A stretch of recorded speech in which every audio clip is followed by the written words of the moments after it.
What's good, y'all? Snow, lifestylesdefined.com, and I am back with my review of the AVerMedia game Capture HD, the C281 model. Basically, the model that lets you record your gaming without a PC. Still a component. I've had pretty much a week with this device, and I like it. I like it a lot. There's not too much bad stuff I could say. I can only just make suggestions for it. Right off the bat, the one thing I will say is what it doesn't do, and this doesn't mean that it's a bad thing, because I know people like to read into stuff what it doesn't do and y'all start trolling. You're not going to be able to stream your gameplay. This device is pretty much for anyone that wants to do direct uploads or just record your gameplay without having to shell out money for, you know, a laptop, or if your desktop is nowhere near your console. This is perfect for that, because you just put your thumb drive in here, 3.0 ready, or you put your 2.5 drive in here or your SSD in here, record it, and then you just transfer it to your PC and upload it, or you can edit it in your favorite program. The only other thing that I would probably say is a little funny about it is if you're going to edit, and like all you people out there are running Sony Vegas and probably real producer, you have to flip the codec over to MP4, because it only records in AVI. There's two workarounds. I'm going to give you one workaround that I've been using forever, just as a bonus, is just extract the MP3 and dump it in the video with it. Problem solved.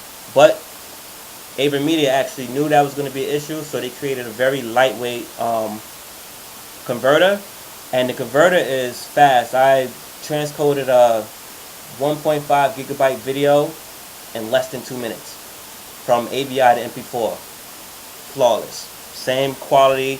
I think I lost about 1 or 2% of the file. So if it was 1.5, it might have dropped to 1.4. That's it.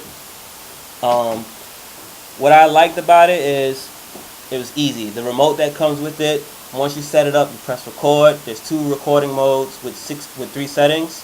Is either the green light, where you record what they call it standard, and basically you still have access to some menus. You might be able to check to see how long it's recording. If you flip it over to real time, it's blue, where you lose control over the controls. You could basically just either take a snapshot, or you record, or you stop it, and you can't press playback. Speaking of playback, as soon as you record the file, as long as your device is quick to write, you can just watch it right back on your TV. It's like watching, your DVR after watching the show. You can literally just go through it. The controls for that is very simple, very fast. We're talking about fast forward speeds from 2x to 4x all the way up to 32x. We're talking about rewind speeds from, I think it's from 2x up to 8x, might be 16x. You can even do slow motion play, and you can do step-by-step play. Basically frame. And while you're playing the playback, you could take screenshots in case, you couldn't take the screenshots while you were playing. Like I said, I don't have too many things to say about it on camera, but I do have a full written detailed review that talks about, which storage device I use. AVerMedia has been great. If you need to contact them for anything, also I'm going to leave links in that post that tells you where to go for some FAQ stuff. And I originally purchased the Data Traveler 100 G2 from Kingston. It was working very good. I suggest you format whatever thing you get before you do it. But this had a 5 writing speed, and those problems that people were having with it comes from them not understanding what writing speed. I checked the forums. People were using stuff that records 4 and 3. It's a thumb drive, people. Don't be stupid. Like, you need something that's strong. If you're gonna go this route, you might as well. So if you haven't bought this yet, get this one. This is the DT-R500. It's fast as hell. They recommended 16. I got the 32. No issues. The only other thing that I can say about it is, it doesn't record in 1080p, but you can record in 1080i. It uploads pretty much everything in 720.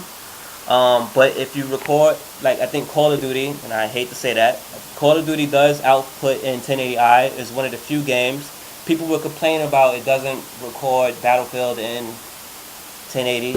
I don't think you looked at the back of your gaming piece of your when you bought Battlefield. I don't think you look at the back of it. When you look at the back at the bottom that tells you the resolution, it's going to tell you exactly why it doesn't record in in anything higher than 720p. Other than that, what I hated, not much. If you're trying to be a basic commentator, get started, you don't have money to do, any of these quad cores or any of that, this is the way to go.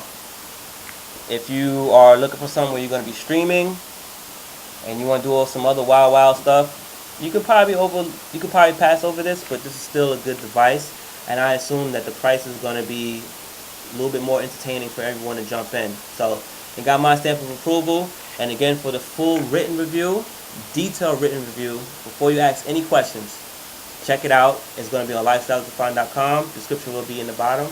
My name is Snow, and I'm out.